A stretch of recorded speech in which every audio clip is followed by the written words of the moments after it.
ಇನ್ನು ನಾವು ಚುಂಚನಕಟ್ಟೆ ಎಲ್ಲ ನೋಡಿಕೊಂಡು ಸುತ್ತಾಡಿಕೊಂಡು ಬರೋಷ್ಟರಲ್ಲಿ ಮಮ್ಮಿ ಮತ್ತು ನಮ್ಮ ಮಾವ ಅವರು ಎಲ್ಲ ಬಂದಿದ್ದರು ಮನೆಗೆ. ನಾವು ಅಲ್ಲಿಂದ ಬರೋಷ್ಟರಲ್ಲೇ ದೊಡ್ಡಮ್ಮನೂ ಮಮ್ಮಿನೂ ಸೇರಿಕೊಂಡು ಅಡುಗೆ ಕೆಲಸನ ಮುಗಿಸಿದ್ರು. ಇವರು ಬಂದು mutton sambar, chicken fry, chicken kebab, ಮುದ್ದೆ, ಮೊಟ್ಟೆ, ಅನ್ನ ಎಲ್ಲ ಮಾಡಿದರು. ಸ್ವಲ್ಪ ಮಟ್ಟಿಗೆ ಚೆನ್ನಾಗಿತ್ತು ಅಡುಗೆ. ಯಾಕೋ ಈ ಸಲ ಚೆನ್ನಾಗಿ ಬಂದಿರಲಿಲ್ಲ, ಯಾಕೆ ಅಂತ ಗೊತ್ತಿಲ್ಲ. ಮಮ್ಮಿ ದೊಡ್ಡಮ್ಮ ಇಬ್ಬರು ಸೇರ್ಕೊಂಡು ಮಾಡಿರೋದು. ಬಟ್ ಅವರಿಬ್ಬರು ಅಡುಗೆ ವಿಚಾರದಲ್ಲಿ ಯಾವತ್ತೂ ಆ ರೀತಿ ಮಾಡಿರಲಿಲ್ಲ. ಬಟ್ ಈ ಸಲ ಎಲ್ಲ ಯಾಕೋ ಓಕೆ ಆಗಿತ್ತು. ಅದಕ್ಕೆ ನಾನು ಮತ್ತು ದಿವ್ಯಾ ಸಂಜೆ ಚಿಕನ್ ಪಲಾವ್ ಮಾಡಿಕೊಂಡು ಊಟ ಮಾಡಿದ್ದೀವಿ. ಇನ್ನು ದೊಡ್ಡಮ್ಮನೂ ಮಮ್ಮಿನೂ ನಾವು ಮಾಡಿದ ಅಡುಗೆ ನಮಗೆ ಚೆನ್ನಾಗಿದೆ ಅಂತ ಹೇಳ್ಬಿಟ್ಟು ಊಟ ಮಾಡಿದ್ರು. ಅವ್ರು ಮಾಡಿರೋ ಅಡುಗೆ ಯಾವತ್ತೂ ಅವ್ರು ಚೆನ್ನಾಗಿರಲ್ಲ ಅಂತ ಒಪ್ಕೊಳ್ಳೋದಿಲ್ಲ ಅಲ್ವಾ. ಹಾಗಾಗಿ ಅವರಿಬ್ಬರು ಒಪ್ಕೊಳ್ಳೇ ಇಲ್ಲ. ಸಾಂಬಾರೆಲ್ಲ ತುಂಬ ಚೆನ್ನಾಗಿದೆ ಅಂತ ಹೇಳ್ಕೊಂಡು ಊಟ ಮಾಡಿದ್ರು. ನಾವಂತೂ ಒಂದೊಂದೇ ಟೈಮ್ ತಿಂದಿದ್ದು. ಇನ್ನು ಹೋಗಿದ್ದು ಒಂದು ಟೈಮ್ ಊಟ ಮಾಡಿದ್ವಿ ಅಷ್ಟೇ. ಇನ್ನು ಊಟ ಮಾಡಿದ್ದೆ ನೈಟು. ಹಾಗಾಗಿ ನಾವಿನ್ನು ಊಟ ಮಾಡೋದಕ್ಕೆ ಹೋಗಲಿಲ್ಲ. ಇನ್ನು ಕಾವಿನ ಆಲ್ಬಮ್ ಎಲ್ಲ ಇತ್ತು, ಅದನ್ನೆಲ್ಲ ನೋಡಿಕೊಂಡು ಕೂತಿದ್ವಿ. ಹಾಗೆ ಸಂಜೆ ಅನ್ನೋ ರೀತಿ ನಂದು ಸ್ಟೆಪ್ಸ್ ಇನ್ನೂ ಕಂಪ್ಲೀಟ್ ಆಗಿರಲಿಲ್ಲ.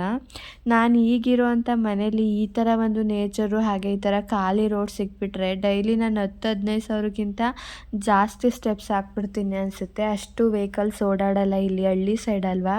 ಹಾಗಾಗಿ ಜಾಸ್ತಿ ಗಾಡಿಗಳು ಓಡಾಡಲ್ಲ, ರೋಡು ಖಾಲಿಯಾಗಿರುತ್ತೆ, ಜಾಸ್ತಿ ಜಂಗುಳಿ ಇರೋದಿಲ್ಲ. ನನಗೆ ಆ ಥರ ಪ್ಲೇಸಲ್ಲಿ ವಾಕ್ ಮಾಡೋದಂದರೆ ತುಂಬಾ ಇಷ್ಟ ಆಗಿರುತ್ತೆ. ಸೊ ಸಂಜೆ ಅನ್ನೋ ರೀತಿ ಎಲ್ಲರೂ ವಾಕ್ ಹೋಗಿದ್ವಿ. ಇದು ಬಂದು ದೊಡ್ಡಮ್ಮನ ಹೊಲ. ದೊಡ್ಡಮ್ಮನೂ ಈ ಸಲ ಹೊಗೆ ಸೊಪ್ಪು ಹಾಕಿದ್ದಾರೆ. ಕನ್ನಡದಲ್ಲಿ ಹೊಗೆ ಸೊಪ್ಪು, ಇಂಗ್ಲೀಷಲ್ಲಿ ಟೊಬ್ಯಾಕೊ ಅಂತ ಅಂತೀವಲ್ವ ಅದು.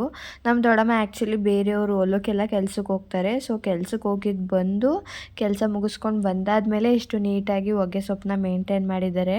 ಇನ್ನು ದಿವ್ಯ ಅವರು ಈ ಸಲ ಹೊಗೆ ಸೊಪ್ಪನ್ನ ಹಾಕ್ಕೊಂಡಿದ್ದಾರೆ.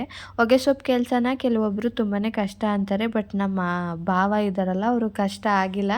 ನನಗೇನಷ್ಟು ಕಷ್ಟ ಅನಿಸ್ಲಿಲ್ಲ. ಇನ್ಕಮ್ ಚೆನ್ನಾಗಿ ಬರುತ್ತೆ, ಆದರೆ ಕಷ್ಟ ಒಂದು ಸ್ವಲ್ಪ ಇದ್ರ ಕೆಲಸ ಕಷ್ಟ ಅಂತಾರೆ ಒಬ್ಬೊಬ್ಬರು. ಬಟ್ ನಮ್ಮ ಭಾವ ಹಂಗಂದ್ರು. ಹಾಗಾಗಿ ಇವರು ಇದನ್ನೇ ಮುಂದುವರ್ಸ್ಕೊಂಡು ಹೋಗ್ಬೋದೇನೋ ಗೊತ್ತಿಲ್ಲ. ನಮ್ಮ ದೊಡ್ಡಮ್ಮ ಅಂತೂ ಚೆನ್ನಾಗಿ ಮೇಂಟೈನ್ ಮಾಡಿದ್ರು ಹೊಗೆ ಸೊಪ್ಪು ಹೊಲನ.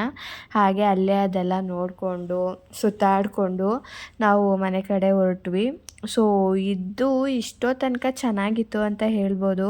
ಬಟ್ ಸಂಜೆ ಆಗ್ತಾ ನಮ್ಮ ಚೆರಿ ಅವರು ವರ್ತನೆನೇ ಚೇಂಜ್ ಮಾಡಿಬಿಟ್ರು ಈ ಸಲ. ನಮಗಂತೂ ಇನ್ಮೇಲೆ ಎಲ್ಲೂ ಹೋಗ್ಬಾರ್ದು, ಹೋದ್ರೂ ಮನೆಗೆ ವಾಪಸ್ ಬಂದು ಉಳ್ಕೊಬಿಡ್ಬೇಕು ಅನ್ನೋ ಅಷ್ಟು ಬೇಜಾರು ಮಾಡಿಬಿಟ್ರು ಇವತ್ತು ಚೆರಿ. ಯಾಕೆ ಅಂತ ಗೊತ್ತಿಲ್ಲ.